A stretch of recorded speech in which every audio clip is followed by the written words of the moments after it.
سلام به همه دوستان عزیز، دوستانی که تازه به این کانال پیوستید و کانال ما رو سابسکرایب کردید و این ویدیو رو میبینید.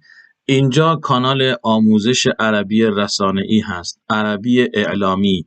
آموزش عربی رسانه‌ای یعنی اخبار عربی با ترجمه فارسی و آموزش اصطلاحات و ترکیب‌های عربی، ترکیب‌های خاص خبری، ترکیب‌های رسانه‌ای. این اولین ویدیو در کانال ما هست، کانال آموزش عربی رسانه‌ای، کانال عربی اعلامی، و شما اولین کسانی هستید که دارید این کانال رو دنبال می‌کنید و این ویدیوها رو می‌بینید. البته که مجموعه آموزش عربی رسانه‌ای خیلی وقت داره فعالیت می‌کنه، چند سال در اینستاگرام و همین سایت مشغول فعالیت هستیم و آموزش‌های زیادی رو داشتیم و داریم.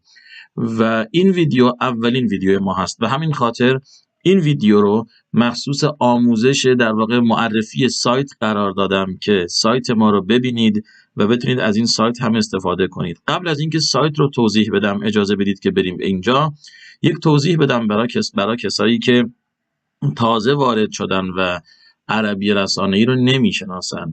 عربی اعلامی یا همون عربی رسانه‌ای چیست؟ این یک سواله.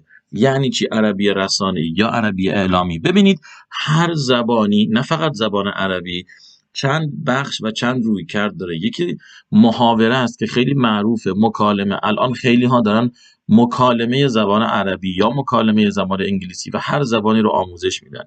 یکی هم ادبیاته، یعنی یک زبان در سطح ادبی و ادبیاتی.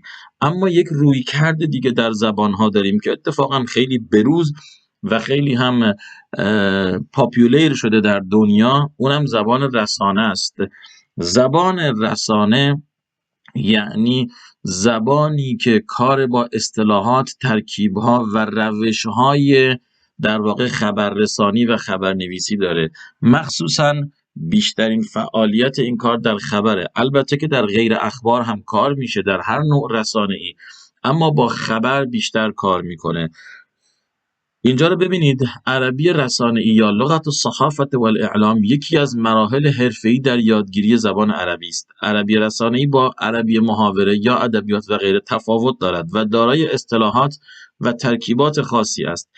کسی که عربی رسانه‌ای را آموخته است به راحتی می‌تواند اخبار و روزنامه‌های عربی را بخواند و ترجمه کند. ما در این مجموعه عربی اعلامی تنها مجموعه‌ای هستیم که این عربی رسانه‌ای رو به طور رایگان داریم آموزش میدیم. پس با ما همراه باشید در ویدیوهایی که از این بعد در اینجا خواهیم داشت. ببینید، کارگاه ترجمه داریم، واحدهای اندازه‌گیری، خبرخوانی و نمونه های کارهای ما رو اینجا میتونید ببینید در سایت ما، سایت عربی اعلامی .ir، که اینجا آدرس رو میگذاریم. ما مستند اینجا هست، ویدیوگرافیک، اینفوگرافیک، روزنامه، عددخوانی، پادکست، انواع محتواها و منابعی که از این طریق میتونید عربی رسانه‌ای رو یاد بگیرید. اخبار هم داریم که بخش اصلی در واقع فعالیت ها و بخش اصلی سایت ما هست همین اخبار. در قسمت اخبار میتونید خبرهای بروز زبان عربی رو ببینید از معتبرترین و معروفترین کانالهای خبری جهان، سایت ها، کانال ها و روزنامه ها.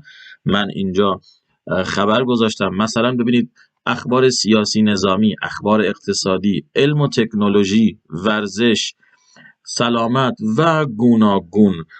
اینجا هم نمونه ای از خبرها وجود داره، مثلا ببینید خبرهای اقتصادی، خبرهای تکنولوژی، ورزشی، سلامت، بازم ورزشی، خبرهای گوناگون و اخبار متفرقه‌ای که یکی از بهترین بخش‌های سایت ما و البته کانال ما خواهد بود همین اخبار متفرقه هست. ما در این کانال به طور رایگان این اخبار و این محتواهای آموزشی رو در اختیارتون قرار میدیم. من همه اینها رو ضبط خواهم کرد و میگذارم اینجا، میتونید استفاده کنید. بازم براتون توضیح بدم که عربی رسانه‌ای یا همون عربی اعلامی فقط یک سری اصطلاحات نیست، بلکه ترکیب‌های خبری هست، ترکیب‌های خاص مخصوص روزنامه‌ها، ترکیب‌های خاص مخصوص خبرهای صوتی، خبرهای تصویری. بعضی خبرها هست که اصلا هیچ کسی چیزی نمیگه، فقط یک تصویر میاد و یک متن زیرش نوشته میشه. ما در فارسی هم اگر ببینید خبرهامون و ادبیاتی که در خبرها استفاده میکنیم هم با محاوره و گفتگومون متفاوته و هم با ادبیات شعری و ادبیاتیمون. پس یک ترکیبی داریم، یک زبانی داریم به نام زبان رسانه که ما در اینجا در آموزش عربی رسانه‌ای این زبان رو به شما آموزش میدیم به طور کاملا رایگان. میتونید ببینید ویدیوها رو، لایک کنید، سابسکرایب کنید و به دوستانتون هم معرفی کنید. ممنونم. پس تا بعد، خدا نگهدار.